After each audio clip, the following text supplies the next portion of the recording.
देखिए, दिल्ली के चुनावी मुकाबले का फाइनल ओवर आ चुका है। आज प्रचार का आखिरी दिन है और दोनों ओर से एड़ी चोटी का जोर लग रहा है। बिल्कुल, आज शाम चुनाव प्रचार खत्म हो जाएगा और एक दिन के बाद यानी कि 5 तारीख को 5 फरवरी को दिल्ली में होना है मतदान। बेसब्री के साथ इंतजार किया जा रहा है। दिल्ली में जीत दर्ज करने के लिए बीजेपी ने एड़ी चोटी का जोर लगाया हुआ है, क्योंकि साख का उनका सवाल है। तो 26 साल से दिल्ली में बीजेपी सत्ता से दूर है और इसीलिए और ज्यादा महत्वपूर्ण हो जाता है ये दिन। बीजेपी आखिरी दिन दम लगा रही है। बीजेपी के नेताओं ने 32 रोड शो आज करने हैं और कई महत्वपूर्ण फेस आपको नजर आएंगे आज दिल्ली में चुनाव प्रचार करते हुए दिल्ली के लिए।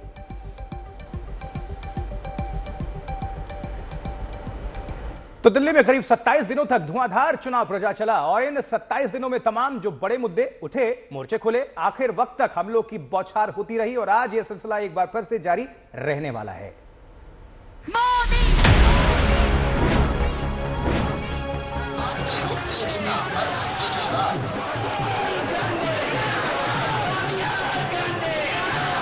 दिल्ली कह रही है अब आपदा के बहाने नहीं चलेंगे।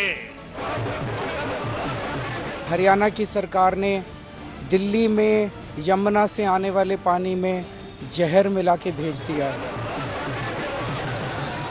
केजरीवाल जी शीश महल में रहते हैं, ऑटोमेटिक दरवाजे हैं, बटन से चलते हैं।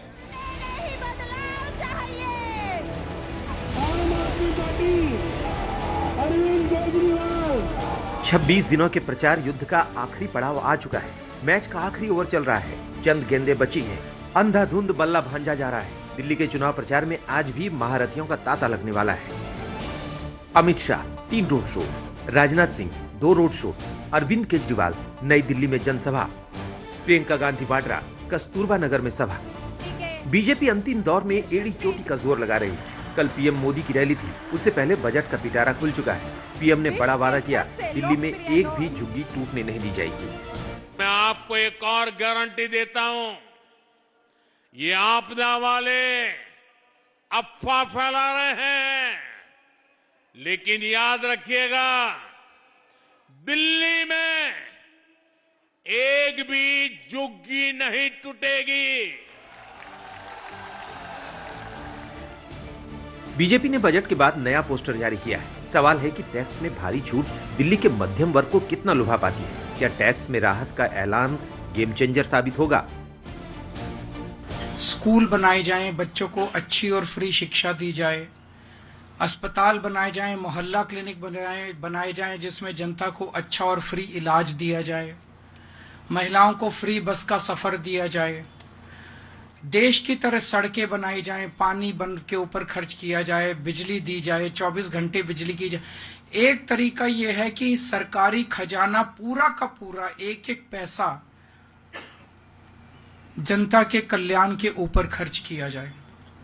और दूसरा तरीका पैसा खर्च करने का है कि अपने करीबी अरबपति दोस्तों के ऊपर यह पैसा खर्च किया जाए।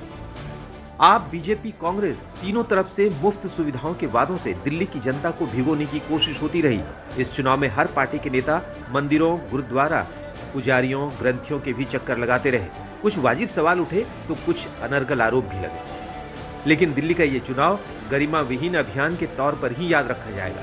पोस्टर, नारे, आरोप, उनकी भाषा, उनके शब्द, चुनाव प्रचार में सबकी धज्जियां उड़ी।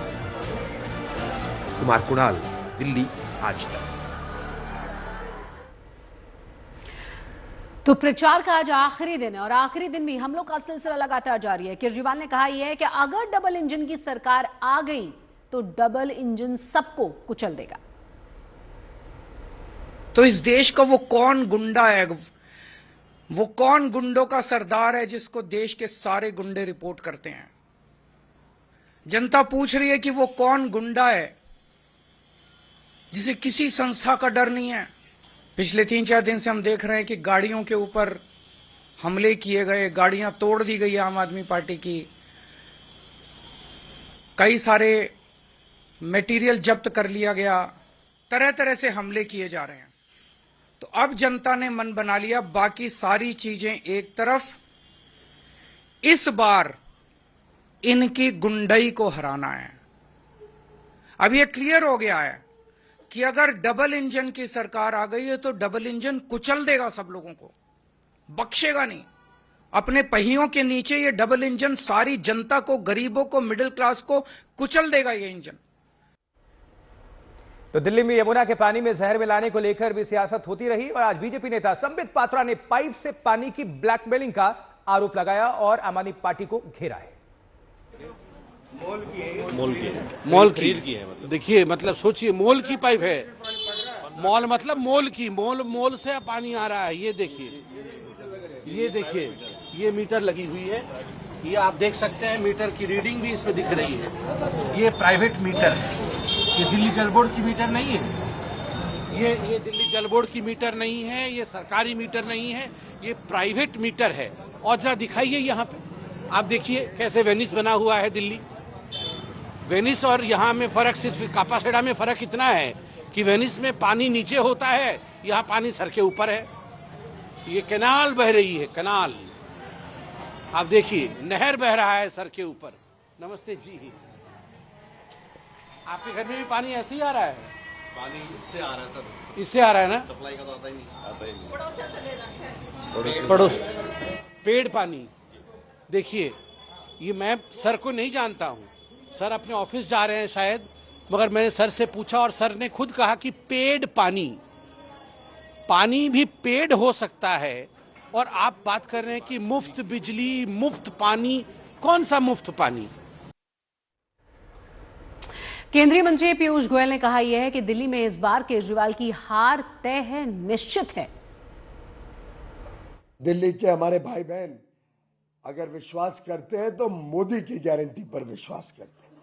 अब दिल्ली वालों को ध्यान आ गया है कि अगर कोई दिल्ली की चिंता करता है तो प्रधानमंत्री नरेंद्र मोदी करते हैं, जिन्होंने ये विश्वास दिलाया है कि जहां झुग्गी वहीं मकान, अच्छा पानी, प्रदूषण मुक्त दिल्ली, जिनके कामों से हमने भारत मंडपम भी आते देखा, यशोभूमि भी बनते देखी, फ्लाईओवर्स के जाल भी देखे और एक प्रकार से लगभग 75,000 करोड़ के दिल्ली में विकास के कार्यों से प्रधानमंत्री मोदी जी ने दिखाया है, दर्शाया है कि उनके दिल में दिल्ली वाले बसे हैं।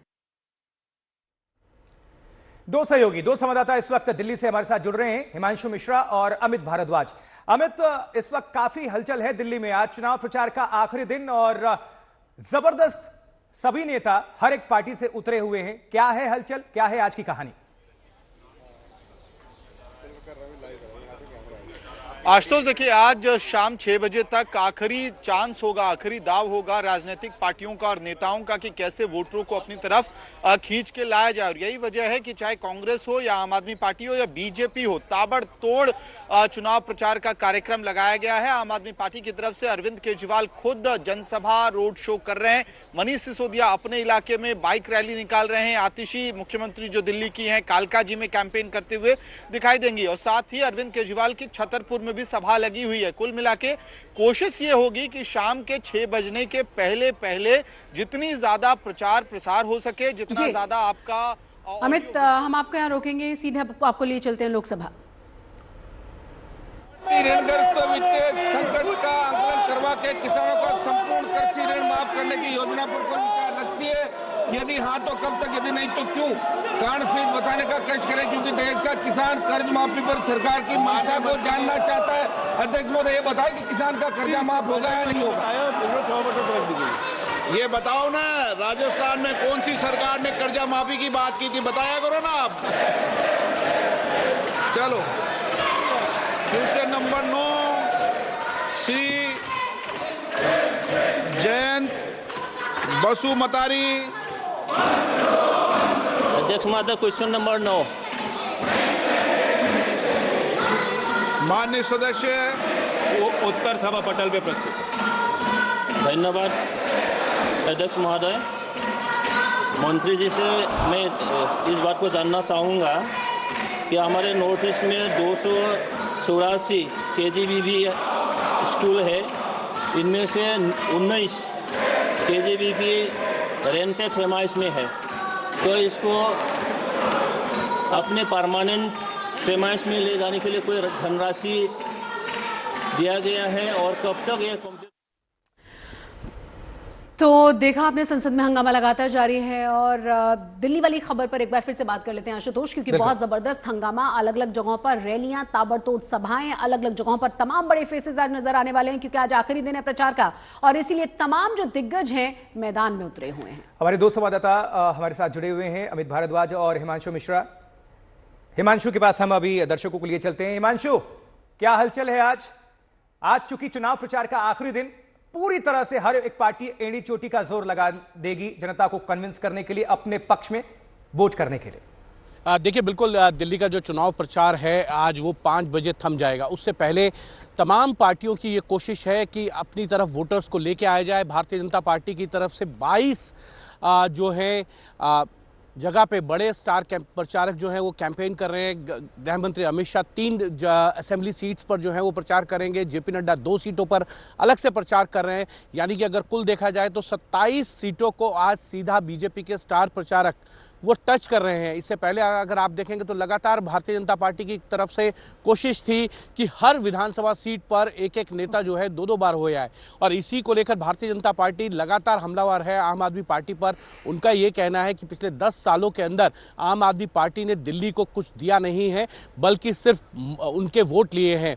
दिल्ली की जो सड़कें हैं, जो भ्रष्टाचार है, जो बाकी सिचुएशंस हैं, उनको लेकर लगातार भारतीय जनता पार्टी टारगेट पे है। और कल प्रधानमंत्री नरेंद्र मोदी ने भी ये कह दिया कि उनकी पार्टी के 8 सिटिंग विधायकों ने जो है आम आदमी पार्टी से इस्तीफा दे दिया है। तो उन्होंने कहा कि जो झाड़ू है उसकी तिलियां जो है चुनाव के नतीजों से पहले ही जो है बिखर गई हैं। उन्होंने चुटकी ली। साथ ही अगर आप देखेंगे तो भारतीय जनता पार्टी की इस बार कोशिश है कि 2013 के अंदर जो चूक हो गई थी उनसे सरकार बनने में, 32 सीटों पर वो चुनाव जीते थे, 36 का बहुमत का आंकड़ा चाहिए था। बिल्कुल, अलग तरीके से स्ट्रेटेजी तैयार की गई है और तमाम जो दिग्गज हैं वो जनता के बीच चुनाव प्रचार के लिए नजर आ रहे हैं। दिल्ली चुनाव की क्योंकि हम बात कर रहे हैं तो आज राहुल गांधी और प्रियंका गांधी भी प्रचार के मैदान में आपको नजर आएंगे। केजरीवाल और बीजेपी एक दूसरे पर हमला साधते हुए 3 जो अलग अलग खेमे हैं वो साफ साफ दिखाई दे रहे हैं। और अरविंद केजरीवाल ने क्या किया? आया पैदल वोट मांगते और अब जाकर शीश महल में घुस गया। अरे जो आदमी छोटी सी गाड़ी चलाते शो करता था, लोगों को दिखाता था, अरे पापी जा रहा क्या है, कितने छोटी गाड़ी में जा रहा है। अब छोटी गाड़ी छोड़ के 10-10 गाड़ियां, 20-20 गाड़ियां उसके साथ आ रहे हैं। यह उसकी सिंप्लिसिटी है। और एक बैठा उसका बावा यहां पर दिल्ली में, वो भी ऐसा ही बोलता था, मैं तो बैकवर्ड का आदमी हूं, मैं चाय वाला हूं, मैं फलाना हूं, मेरी माँ बर्तन मांज के मुझे पढ़ाई। अरे कितने झूठ बोलते हो। केजरीवाल जी कुछ साल पहले आए थे, मुझे याद है, बिजली के खंभे के ऊपर चढ़ गए थे, याद है आपको? छोटी सी गाड़ी में घूमते थे शॉल लिए। आजकल वही केजरीवाल जी शीश महल में रहते हैं, ऑटोमेटिक दरवाजे हैं, बटन से चलते हैं। मोदी जी कहते हैं कि नेहरू जी की वजह से ऐसे बहुत काम है जो हो नहीं पाए, कि ये देश रुक गया नेहरू जी की वजह से। जो जो कर नहीं पाते फट से नेहरू जी का नाम निकाल के बहानेबाजी शुरू करते हैं कि नहीं। और केजरीवाल जी क्या कहते हैं कि मोदी जी की वजह से काम नहीं कर सकते। ऐसे रोंदू नेता मैंने जिंदगी में नहीं देखे। अमित भारद्वाज भी हमारे साथ लगातार बने हुए। अमित, ऐसा लग रहा है कि पूरे देश के जितने भी कद्दावर नेता हैं ना, तीनों ही पार्टियों के बड़े फेसेस सब दिल्ली में आज अलग अलग जगहों पर चुनाव प्रचार कर रहे हैं। अगर हम कांग्रेस की बात करें तो उनकी तरफ से कौन कौन कहां आज चुनावी मैदान में उतरने वाला है? आखिरी दिन है वैसे भी। शशि, देखिए जो फुल बैटरी होती है किसी भी पॉलिटिकल पार्टी का, उसका पूरा इस्तेमाल तीनों ही पार्टियां करती हुई दिखाई देंगी। कांग्रेस पार्टी की तरफ से प्रियंका गांधी वाड्रा की सभाएं लगी हुई हैं, राहुल गांधी भी प्रचार कर सकते हैं और इसके साथ साथ कोशिश उनकी यही होगी कि पहले भी हमने देखा है कि दलित या फिर मुस्लिम डोमिनेटेड पॉकेट्स की जो सीट्स हैं वहां पे जाके चुनाव प्रचार किया जाए, क्योंकि कांग्रेस को लगता है कि मैक्सिमम बेनिफिट यही हो सकता है। ओखला हो, मुस्तफाबाद हो, सीलमपुर हो, इन इलाकों में कांग्रेस ने खास तौर पे अपना एक तरह से फोकस रखा है ताकि मुस्लिम वोट बैंक या फिर जामा मस्जिद के पास प्रियंका गांधी वाड्रा की जैसे रैली लगाई गई थी चांदनी चौक के लिए, तो मुस्लिम पॉकेट्स को और दलित जहां पे आबादी ज्यादा है उन वोटर बेस को कंसोलिडेट करने की कोशिश में कांग्रेस पार्टी लगी हुई है। आम आदमी पार्टी की तरफ से अरविंद केजरीवाल लीड लेते हुए आपको आज की सभाओं में दिखाई देंगे। छतरपुर से लेके ओखला तक उनके चुनावी कार्यक्रम लगाए गए हैं और बीजेपी ने तो तमाम एमपीज को लगाया है। टीडीपी का भी इस्तेमाल कर रही है बीजेपी, यानी कि तेलुगु देशम पार्टी के जो सांसद हैं वो तेलुगु समुदाय के जो लोग यहाँ रहे उनको इकट्ठा करने के लिए भी कोशिश कर रहे हैं। चंद्रबाबू नायडू खुद प्रचार। चलिए, तो हर तरफ से रणनीति है। बिल्कुल, बहुत बहुत शुक्रिया अमित इस पूरी खबर पर जानकारी पहुंचाने के लिए। हिमांशु, आपका भी धन्यवाद।